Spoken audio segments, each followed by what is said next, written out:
अनंत विभूषित परम वंदनीय परम अर्चनीय सूक्ष्म जगत में विराजमान जगत की अधिष्ठात्री देवी माँ और आप सबके हृदय में विराजमान दृश्य दृश्य में परमात्मा को सीताराम का स्वरूप समझ करके नाक रगड़ करके प्रणाम करता हूँ। आज चतुर्थ दिवस की बेला में जो भी भक्त कथा पंडाल में पधारे हैं, व्यासपीठ से सभी का हार्दिक स्वागत है। खमरिया से भी हमारे सभी पुराने भक्त और कथा के प्यासे पधारे हैं, उनका भी एक बार व्यासपीठ से बहुत बहुत स्वागत साधु है। बोलो भागवत भगवान की जय। समय का सदुपयोग करते हुए काफी विलंब हो गया है और आज कथा में काफी आगे जाना है, तो थोड़ा थोड़ा भगवान की कथा को हम सीता हुए प्रणाम करते हुए आगे बढ़ेंगे। कल की कथा में हमने परीक्षित जी की कथा और भगवान सुखदेव जी के आगमन की कथा को सुना था। अंत में परीक्षित जी ने प्रश्न किया था कि महाराज आखिर हम भक्ति कैसे करें, तो कैसे भक्ति में आगे बढ़ें। तब सुखदेव जी ने कहा था कि भक्ति में यदि हमें आगे बढ़ना है तो सबसे पहले हमें एक काम करना होगा, और वह काम है कि सबसे पहले हमें अपनी आसन को जीतना होगा। लिखा है भागवत जी में कि जितासनो जित श्वासो जित संगो जितेन्द्रिया स्थूल भगवते रूपे मना संधे ध्याय ध्यान। यदि हमें भक्ति को पाना है तो सबसे ज्यादा हमें एक स्थान पर बैठना होगा। जित सांसों हमें ज्यादा से ज्यादा प्राणायाम, जैसे आज के समय में योगा भी कहते हैं, हमें अधिक से अधिक प्राणायाम करना चाहिए। और जित संग, सज्जनों संग की बात करें तो अक्सर ऐसा बताया जाता है कि संगत से गुण होते हैं, संगत से गुण जाए। यदि आप भले नशा ना करते हो, यदि नशे गुणियों के साथ में बैठोगे तो अपने आप नशा सीख जाओगे। और आप कथा सुनने वाले, सत्संग सुनने वाले व्यक्तियों के साथ बैठेंगे तो अपने आप कथा सुनने लग जाओगे। जैसे ही करोगे, जैसा करोगे संग, वैसा चढ़ेगा आपके ऊपर रंग। तो कहने का भाव है कि सबसे अच्छा यदि भक्ति के मार्ग में हमें जाना है तो हमें भक्तों का संग करना है, और इससे ही हमारा कल्याण होना है।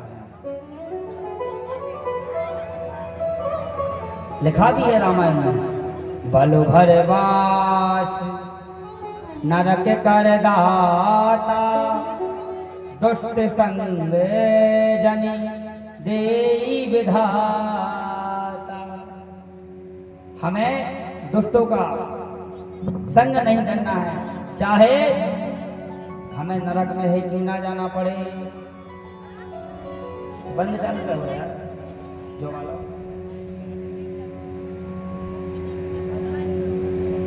दूसरी बात, हमें चौथी बात है, हमारे लिए अपनी इंद्रियों को कंट्रोल में करना चाहिए। अब आप कहोगे महाराज इंद्रियां तो बहुत खतरनाक है, कंट्रोल नहीं होती, क्योंकि हमारी जो जीभ है बहुत सुंदर सुंदर पकवान खाना चाहिए। तो हमारा कहने का भाव इतना ही है, क्योंकि कथा में बहुत आगे बढ़ना है, विस्तार तो बहुत लंबा हो जाएगा। तो यदि आपका मन और आपकी जीभ है जो वो सुंदर सुंदर पकवान खाने की इच्छा करे, तो हमारा कहने का मतलब है आप जो भी बनाएं पहले ठाकुर जी को भोग लगाए फिर पाएं। तो जो आपकी रसना, जो जीभ है आपकी, वो अपने आप ही ठीक हो जाएगी। दूसरी, आपकी आंखें कहें कि हमें सुंदर सुंदर दृश्य देखना है, तो हमारे ठाकुर जी इतने सुंदर हैं कि जिनकी एक मुस्कान से, इसने कहा है कि यदि नंदलाल तुम होते लली तो गले कट जाते करोड़न के। किसी ने कहा है कि नंदलाल यदि तुम लली होते तो ना जाने तुम्हें पाने के लिए कितने लोगों के गले कट जाते। तो भगवान यदि आपको कुछ सुंदर देखना है तो हमारे ठाकुर जी की छवि को देखना। छवि कैसे देखनी पड़ती है? जैसे जब हम किसी कन्या की शादी के लिए लड़के को देखने जाते हैं तो ऊपर से नीचे तक देखते हैं, कहीं लंगड़ा लूंगा तो नहीं है, भेड़ा तो नहीं है। वैसे ही यदि आप भगवान की छवि को बड़े प्रेम और भाव से देखेंगे तो निश्चित आपकी कामना ठीक हो जाएगी। इसलिए और यदि हमारे कान कहें कि हमें सुंदर संगीत सुनना है, तो आज के समय में भजन तो कोई सुनता नहीं है, राई सुनता है, गजल सुनता है, और ऐसे ऐसे गाना बन गए कि हमें खड़े नहीं आता, चट पट खट पट समझ भी नहीं आ रहा बज रहे। तो ऐसा नहीं है, आपको भजन सुनना है तो हमारे ठाकुर जी के कीर्तन को सुनो। ऐसे ऐसे भजन आजकल ब्रजवासियों ने गाए हैं जिसे सुन करके आप चाहो तो दिन भर पड़ेगा। और जिस दिन ऐसा हो जाएगा तो बस आपके हृदय से आवाज निकलेगी क्या कि देखे ना इंद्रियों के ना घोड़े भगे, उनमें हरदम ये संयम के कोड़े लगे। अपने मन को सुमारग लगाते चलो, कृष्ण गोविंद गोपाल गाते चलो। सुखदेव जी ने कहा कि राजन इन चारों चीजों को स्वीकार कर लो, तब आपका मन भगवान में लग जाएगा। राजन जितना हो सके चिंता को छोड़ो और चिंतन को बढ़ाओ। जिस दिन ऐसा हो जाएगा आपका कल्याण हो जाएगा। इसके आगे सृष्टि विस्तार की कथा के बारे में श्री परीक्षित जी सुखदेव जी से पूछ रहे हैं। यही वही भागवत की कथा है जो शौनक आदि ऋषि को सूत जी बता रहे हैं। ये वही भागवत की कथा है जैसे राजा परीक्षित को सुखदेव भगवान सुना रहे हैं। ये वही भागवत की कथा है जो आज हम और आप सुन रहे हैं। पाताल में तस् हि पादाल मूलम पठन्ति पार्ष्णे रसातलम महातलम विश्व जंगे तलातलम पुरुषस्। सुखदेव जी कहते हैं कि राजन इस संसार में सबसे पहले कोई नहीं था। इस संसार में सबसे पहले कोई नहीं था, केवल कोई था तो वह थे भगवान नारायण। एक बार भगवान नारायण ने मन में सोचा कि मैं एक से अनेक हो जाऊं, तब नारायण की नाभि यानी थोड़ी से क्या हुआ कमल, और कमल से हुए ब्रह्मा जी। अब ब्रह्मा जी तो हो गए, उनने सोचा कि हमें दिख नहीं रहा है तो उनके चार मुख हो गए, चारों ओर का दिखने लगा पर नीचे का नहीं दिखे। तो वो बार बार ऊपर नीचे हो गए, ऊपर नीचे हो गए। तब उनके लिए दो वर्ण सुनाई दिए, ता और पा। कि ब्रह्मा जी आप तप करो तो आपको पता चल जाएगा कि आप कहां से आए हैं। तब ब्रह्मा जी ने भगवान नारायण का तप किया। तब भगवान नारायण प्रकट हो गए और कहा कि ब्रह्मा जी मैं आपके लिए सृष्टि का विधाता बनाता हूं, जाओ सृष्टि की रचना करो। ब्रह्मा जी ने कहा अरे प्रभु हमें नहीं बनना है, क्योंकि जीव के पास थोड़ा सा धन पैसा ऐश्वर्य आने के बाद उसको लगता है कि संसार का मालिक मैं ही हो गया हूं, इसलिए मुझे नहीं बनना है। अब भगवान कहते हैं तुम चिंता मत करो, तुम मालिक बनना सोच सकते हो पर बन नहीं पाओगे। हम ही संसार के मालिक हैं, तब ब्रह्मा जी के लिए चतुर्श्लोक भागवत भगवान नारायण ने दी। बोलो भागवत भगवान की जय। इस प्रकार से भगवान का ध्यान हो गए। आगे सुखदेव जी कहते हैं कि राजन, तुम्हें हम तृतीय स्कंद की कथा सुनाते हैं, क्योंकि परीक्षित जी यदि हम आपको विस्तार से कथा सुनाएंगे तो काफी लंबा समय लग जाएगा, इसलिए हम तुम्हें बताते हैं। यदा तु राजा स्वतान साधुन पुष्पेन धर्मेण विनयस्तदष्टि। सुखदेव जी कहते राजन, जब भगवान अपनी लीला को संपन्न करके जा रहे थे, तब उसी समय पर उद्धव जी आए और उद्धव जी ने भगवान से प्रश्न किया कि हे प्रभु, आपने इतने अवतार लिए हैं, आप यह बताइए कि आपको सबसे सुंदर स्वादिष्ट भोजन कहाँ मिले? आपको सबसे सुंदर सबसे स्वादिष्ट भोजन कहाँ मिले? तब भगवान के नेत्र गंभीर हो गए। बोले उद्धव जी, आज आपने कैसा प्रश्न कर दिया? बोले बताओ तो, आपके हम मित्र हैं, सखा हैं। तब भगवान कहते हैं कि उद्धव, अब तुमने प्रश्न किया ये तो सुन लो कि एक तो राम जन्म में सबरी के मीठे जूठे पेड़ जो हमने खाए थे, उनमें जो हमें स्वाद मिला वो किसी प्रकार के पकवान हमें नहीं मिला। और जो अभी हमारा जो कृष्ण अवतार है, इस अवतार में मैंने विदुरानी के यहाँ केले की छिलके खाए। इधर परीक्षित जी ने प्रश्न कर दिया कि केले के छिलके क्यों खाए? क्योंकि इस वंश में तो हमारा ही जन्म हुआ था। आप हमें वह कथा सुनाइए। तब सुखदेव जी कहते कि राजन, यह बात उस समय की है जब महाभारत का युद्ध होने ही वाला था कि उसी समय पर माता कुंती ने भगवान श्री द्वारकाधीश से आग्रह किया कि हे प्रभु, आप हमारी नगरी में आइए और कौरवों को समझाइए। हम नहीं चाहते कि महाभारत का युद्ध हो। यदि युद्ध होगा तो न जाने कितने परिवार बिछड़ जाएंगे, कितने बच्चे अपने पिता से बिछड़ जाएंगे, कितनी माताएं बहनें विधवा हो जाएंगी,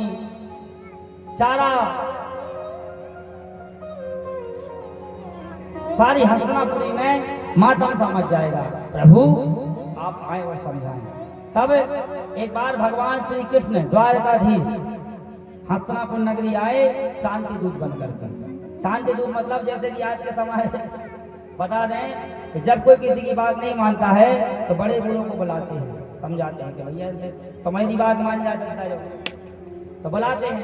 तो वैसे ही भगवान शांति दूत बन करके आए और सारी सभा को बुलाया गया। भगवान श्री कृष्ण के लिए स्वर्ण जनक मैन सिंहासन पर न्यायाधीश बना करके बैठाया गया। सारे पांडव कौरव एक साथ बैठे, शकुनी मामा बैठे और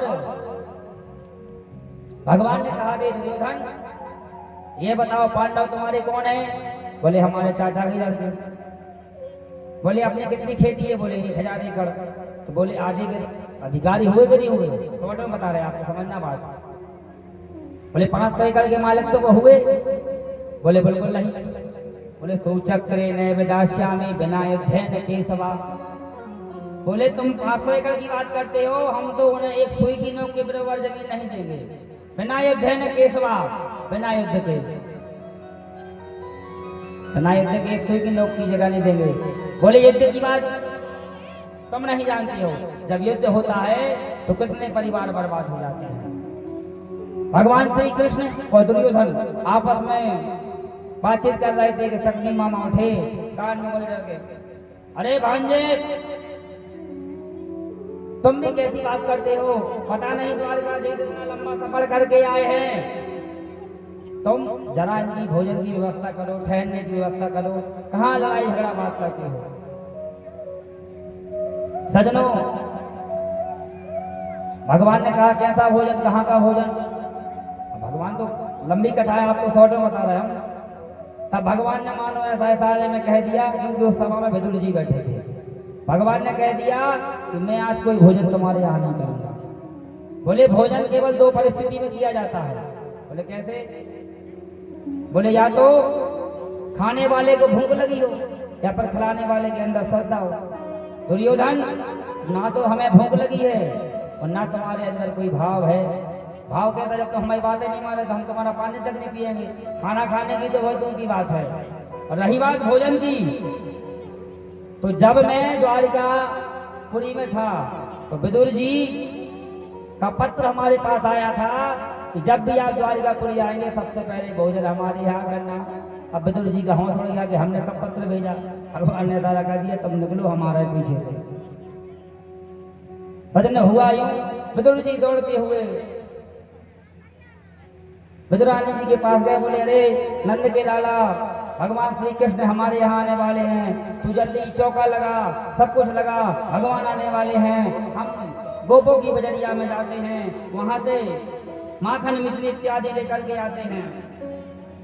सजनों, सभा खत्म हुई और भगवान, जैसे हम भगवान के मंदिर जाते हैं तो बिना चप्पल जूते के उनके मंदिर में प्रवेश करते हैं, उसी तरह भगवान ने भी, जब भगवान भक्त विदुर जी के यहाँ गए तो चप्पल जूते उतार कर गए।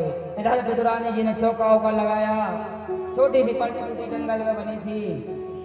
विदुरानी स्नान कर रही थी, क्योंकि विदुरानी जी भी भगवान श्री कृष्ण की बहुत अच्छी भक्तन थी।